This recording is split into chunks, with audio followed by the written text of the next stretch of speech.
Peace and blessings to all of God's children. Pray this finds you well.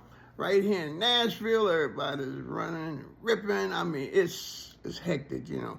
This snowstorm for tomorrow, but listen, whatever God says it's going to be, it's going to be.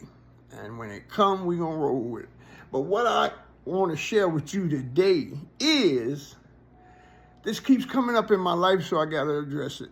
And I want to address it as calmly, because I'm going to deal with some truths here that's going to make it hard for a lot of y'all that watch this. But I'm still on that theme of meditation. And I want to demonstrate today through the Bible, the King James Version of the Bible, where from Genesis through the book of Psalms, even into the Gospels, where Yahshua HaMashiach, Jesus Christ, is using the language of the third eye, the inner light. It starts in Genesis chapter 32, verses 24 through 31. And here's a brief synopsis for those of you. You Bible readers should know where I'm coming from with this. Jacob, one of the names mentioned as being the forefathers of the faith. Jacob, the supplanter. Okay. He was running from Esau. He got out into this place. Okay. And I'm going to read verses 24 through 31. And Jacob was left alone, and there wrestled a man with him until the breaking of the day. And when he saw that he prevailed not against him, in other words, he couldn't get no winning in there, he touched the hollow of the thigh, and the hollow of Jacob's thigh was out of joint. Now, to somebody that's not learned, hey, so what's the point in all this? As he wrestled with him, verse 26, and he said, "Let me go, for the day breaketh." And he said, "I will not let thee go." This is Jacob. "Except thou bless me." Now, this is what he wanted. But Jacob said, "I want a blessing from you, and I'm willing to do whatever, whenever, and however to get it here. But you are not going to. I know who you are, and that's why I'm going to hold on to you tight." Okay. Verse 27, he said unto him, "What is thy name?" And he said, "Jacob." Now stop right here. Names are more important than titles. Names are more important than your title. All right. I'm going to go on. I'm going to finish up with that. And he said, Jacob. Okay, verse 28. And he said, "Thy name shall be called no more Jacob," which means supplanter, trickster. All right. "But Israel." So this is a formal announcement. Okay. You done showed that you really want this thing. See, anything in life, you got to really want it. You got to be ready to go like Jacob. You know, you got to limp away from it. I had a good friend of mine, a pastor. He said, "I got to have a pastor with a limp." I mean, your pastor should be somebody that went through something that can, just in his presence alone, you know this man, a woman, know that what they're talking about. Okay, now, let me get back in this. I'm going to get back to that name.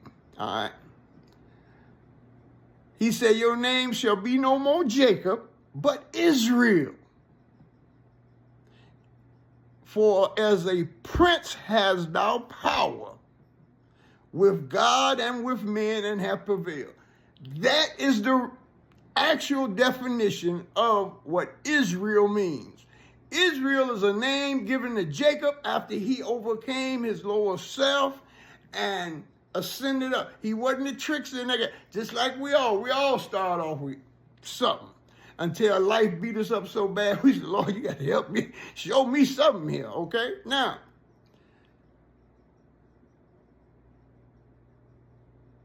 "Wherefore is it that thou dost ask after my name?" And he blessed him there. And Jacob called the name of the place Pineal. Pineal. Now, this is what I'm going to show you. The third eye is your pineal gland. It's located in the center of your brain. And the reason I'm on here this evening, I want to clear it up. A lot of people think when you go speaking in language like a third eye, the inner light and all that, and the God in you and all, they get, oh, that's witchcraft. Oh, that's this, that. Quit it. Secondhand knowledge is dangerous. A scared person is dangerous.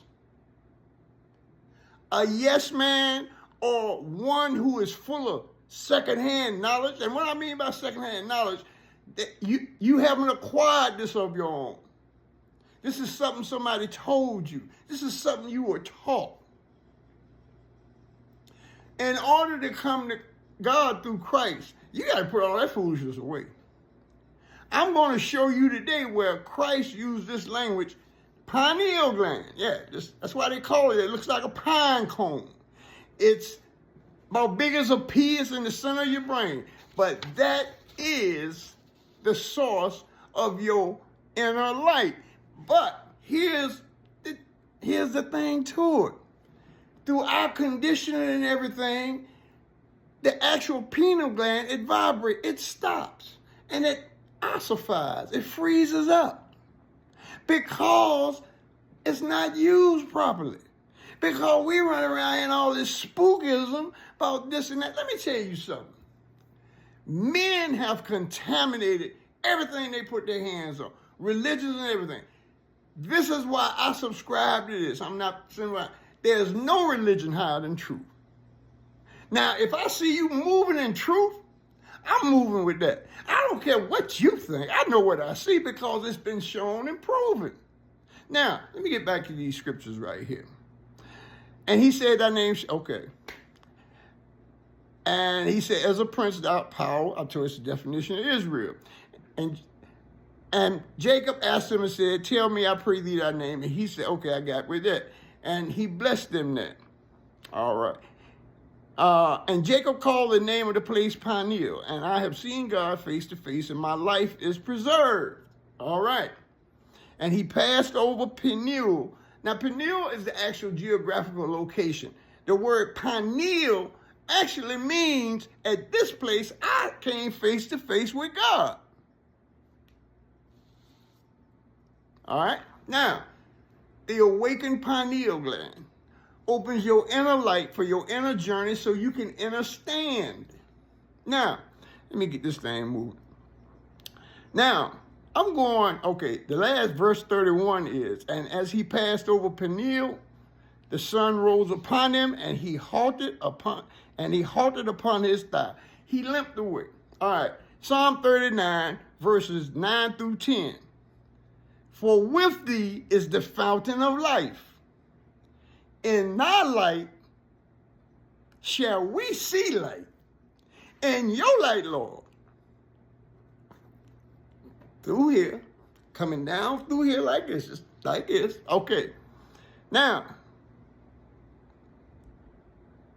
verse 10, Psalm 39, verse 10. Oh, continue thy loving kindness unto them that know thee, and thy righteousness to the upright in heart. All right. Matthew 6, 22, 23. Christ speaking, the light of the body is the eye. If therefore thine eye be single, thy whole body shall be full of light. But if thine eye be evil, verse 23, thy whole body shall be full of darkness. If therefore the light that is in thee be darkness, how great is that darkness? We're talking about the illumination. When you awaken your pineal gland and have it vibrating and illuminating your inner light, that's when your body becomes full of light. Words of Christ, King James Version. Take it or let it alone. I have searched this. I want you to research it and stop running around here in this spookism, calling yourself Christian. Listen, let me tell you something. Yes, I'm a Rasta man, but I'm also a sinner seeking salvation. You missed 3 S's. Sinner seeking salvation. And I have to travel a highway of truth. Take it into your spirit, see how it leads you, but you got to grow from the womb to the tomb. No, ain't no place where you get to where no. What you don't know is always greater than you know. I pray something comes out of it. Bless you richly. Peace and blessings to all, and be safe.